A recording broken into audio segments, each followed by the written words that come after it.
Fala galera, tudo bem? Começou a Euro 2024 e começou com uma grande vitória, goleada da Alemanha para cima da Escócia. Antes de mais nada, até para explicar, né, esse mês de Euro eu pretendo fazer vídeos quase todo dia, dentro do possível. Todo dia eu sei que não vai dar, mas tentar fazer no final dos dias, analisar alguns jogos especificamente, pode ser em cima de um ou em cima de um panorama geral do dia ou até prévia do dia seguinte, enfim. Vai ser na base do que der aqui, dependendo até tecnicamente, se for possível, eu tento começar a fazer algumas lives, mas como vocês estão vendo, como eu tô em quarto de hotel, com luz improvisada, com cenário improvisado, não sei se a internet vai ajudar muito para esse tipo de coisa. Enfim, para não deixar de falar, importante estreia da Alemanha.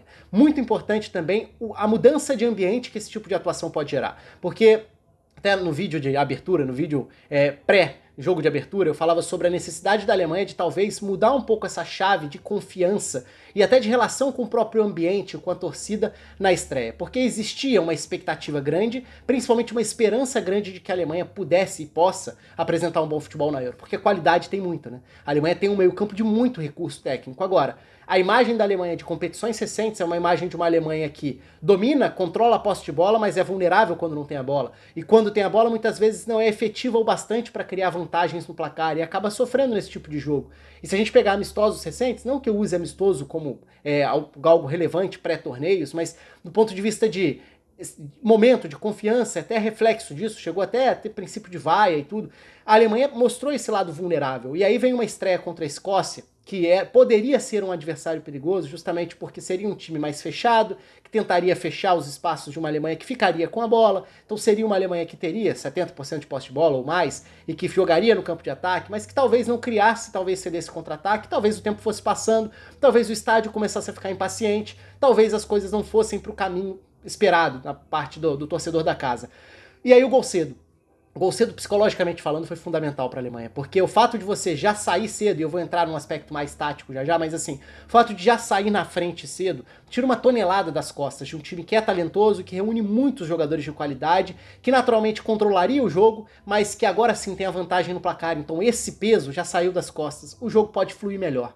E é claro que além desse aspecto psicológico, tem muito dos dois lados, taticamente falando, né? Se a gente for falar de escalações, a Alemanha entrou com o time esperado, era o time que dava para projetar, que estava montado antes da Euro mesmo.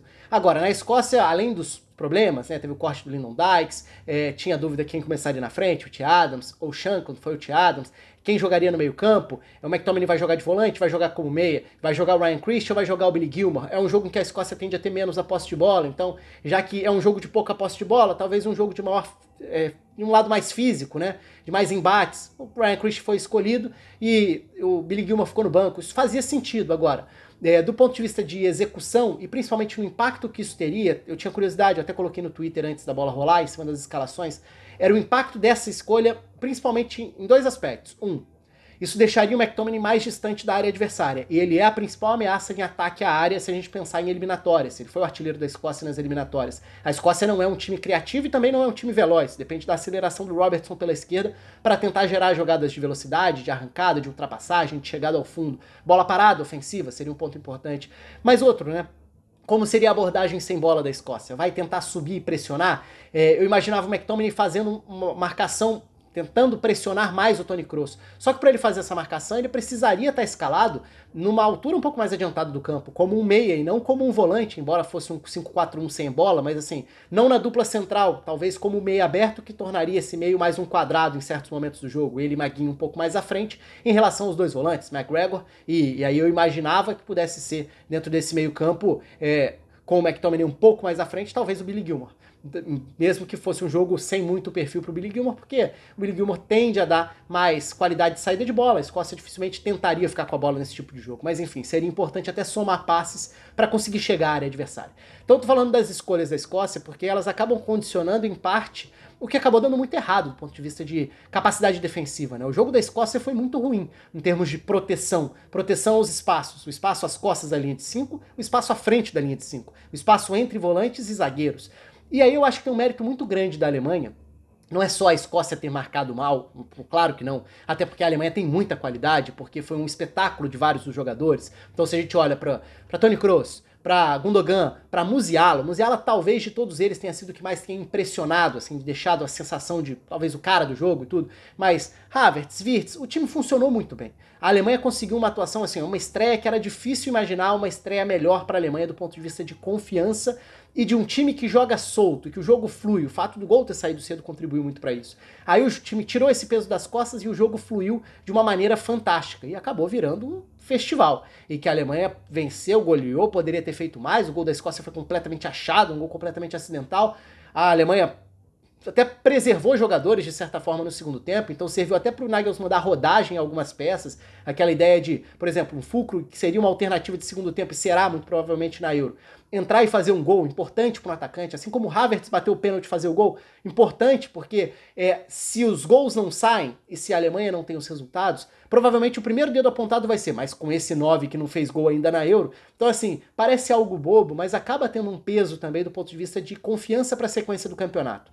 E aí, falando do que a Alemanha fez muito bem dentro do jogo. Eu gostei muito de como nos primeiros minutos a Alemanha gerou dúvidas, porque muito provavelmente a Escócia planejou o seu jogo da seguinte maneira. Todo mundo sabe que a Alemanha, essa Alemanha, é uma Alemanha que tem basicamente um quarteto de meias que circulam por dentro. Então Musiala e Wirtz partiriam abertos, o Gundogan como esse meia central avançado, e mais à frente, jogando como 9, um Havertz que também circula. Então são 4 jogadores que tendem a, com muita mobilidade, a atuar nessa faixa da entrada da área, circulando de um lado para o outro, trocando posições.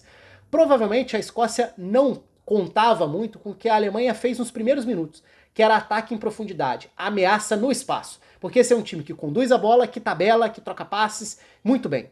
Agora, não é necessariamente o time dos jogadores que fazem esse movimento para romper uma última linha e receber no espaço vazio. Esse passe em profundidade, às vezes falta. Às vezes a circulação de bola da Alemanha se torna um pouco mais previsível porque tem muitos desses, embora com muita qualidade, mas muitos desses jogadores procurando o mesmo espaço do campo, que pede até maior presença dos laterais no campo de ataque, o que pode tornar também, se esse índice de acerto de passe, se essa concentração, se a confiança, se nada disso estiver alto, pode ser um prato cheio para as transições, e certamente era o que a Escócia esperava dentro do jogo. Um jogo que ficasse desconfortável para a Alemanha, o tempo ia passando, a torcida ia ficando impaciente, a confiança ia baixando, e aí os contra-ataques podem surgir, os erros aparecem, os contra-ataques também.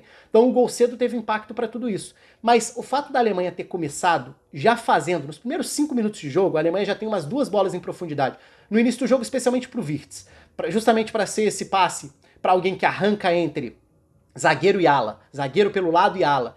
Então esses movimentos não foram só para dentro. Os movimentos de Wirtz e Musiala não foram só os movimentos dos pontas, que na verdade são meias que tendem a articular por dentro. Eles foram também movimentos de ataque à última linha. E aí eu acho que começou já a desestabilizar a defesa da Escócia. No seguinte sentido, e agora? Porque por dentro, se o McTominay estava como um segundo volante que não ficava tanto ali ajudando o McGregor a proteger a entrada da área, à frente da linha de defesa, porque no início do jogo ele até subia um pouco para saltar e pressionar o Kroos, só que o Kroos estava muito distante da área de atuação dele, porque o Kroos nessa Alemanha faz uma saída de bola quase como um zagueiro pela esquerda de um trio, né? É um 3+1. Então você tem o Kroos, tá, e o Rudiger nessa primeira linha e o Andrich ficando à frente dos 3. O Kroos arma o jogo muito lá de trás e direciona tudo. Então se o McTominay é um volante numa segunda linha de 5-4-1, seria uma distância muito grande ele ter que subir para pressionar. Então a Escócia não achou, primeiro, quem seria esse cara para saltar, como impedir que o Kroos ditasse o jogo. Só aí já tá um problemaço, porque é o maior controlador de meio campo que você poderia ter do outro lado. Então o Kroos com liberdade para fazer isso já é um problema. Outro, se o McTominay tá no meio do caminho, por mais que a segunda linha da Escócia tentasse jogar com os 4 jogadores mais por dentro, a Alemanha tem muita gente circulando ali. Quem teoricamente teria que saltar para acompanhar esses movimentos do Musiala e do Wirtz seriam os zagueiros pelos lados, que não tem muito essa característica. Talvez o Tierney até um pouco mais do que o Porteous para tentar fazer um pouco esse embate um pouco mais longo e tudo. Então os zagueiros não contribuíram para fechar esse espaço por dentro. E aí o que a gente começou a ver foi uma Alemanha que já na frente do placar, principalmente depois disso, mas mesmo antes, com muita facilidade para o Kroos encontrar o Andrich, para um deles encontrar o Gundogan, para Havertz, Musiala e Wirtz deitarem e rolarem ali nesse setor central do campo. Então virou um jogo de uma facilidade muito grande de circulação nessa faixa que seria a chave para a Escócia eliminar. Então, assim, a prioridade da Escócia no jogo era como não deixar o jogo da Alemanha por dentro funcionar, como talvez induzir a Alemanha a tentar procurar outros espaços do campo para, de repente, assim, ficar mais exposta. Só que a Escócia não conseguiu fazer nada disso, e aí tem muito mérito justamente porque a Alemanha gerou dúvidas à Escócia logo nos primeiros minutos, muito por conta desses movimentos. Então acho que no primeiro momento o Wirtz, depois o Havertz também recebendo passe em profundidade, e aí depois o Musiala nas conduções, no domínio de bola que ele tem, na forma de carregar a bola, driblando adversários, e aí começou um espetáculo, porque aí o que a gente viu foi o Kroos direcionando, o Gundogan achando passes espetaculares, como na origem de um dos gols, Wirtz e Musiala mostrando a qualidade que eles têm, o potencial enorme que eles têm. E aí o jogo da Alemanha fluiu com muita naturalidade. E a Escócia não conseguiu nem proteger por dentro e nem proteger o lado. Tanto que o gol sai de um lançamento, primeiro, né, do Toni Kroos, achando o Kimmich bem aberto, chegando à frente, que é algo importante. Porque se esse jogo da Alemanha tem 4 meias circulando por dentro, meias atacantes circulando na entrada da área, os laterais vão precisar se projetar. Só que a Escócia, mesmo no 5-4-1, teve dificuldade para proteger a largura do campo, como aconteceu na origem do gol. E mais do que isso, também teve um espaço vazio na entrada da área na hora da finalização. Então, assim, a Alemanha conseguiu envolver muito facilmente a Escócia, do ponto de vista... Aí tem os dois lados da moeda. Um lado é, do ponto de vista da Alemanha, fantástica estreia. Uma grande forma de começar um torneio em casa, de tentar gerar esse embalo, né? Essa coisa do torcedor abraçar de vez a ideia de que ali tem um time muito promissor, embora despertasse dúvidas até antes da bola rolar. E aí é uma forma até de mudar essa relação. É um pouco do que eu lembro, assim, a minha lembrança meio que imediata foi a Copa de 2006, quando a Alemanha começa contra a Costa Rica vencendo bem, e meio que é um empurrão para uma Alemanha fazer um grande torneio e sair muito aplaudida, mesmo eliminada na semifinal dentro de casa, né?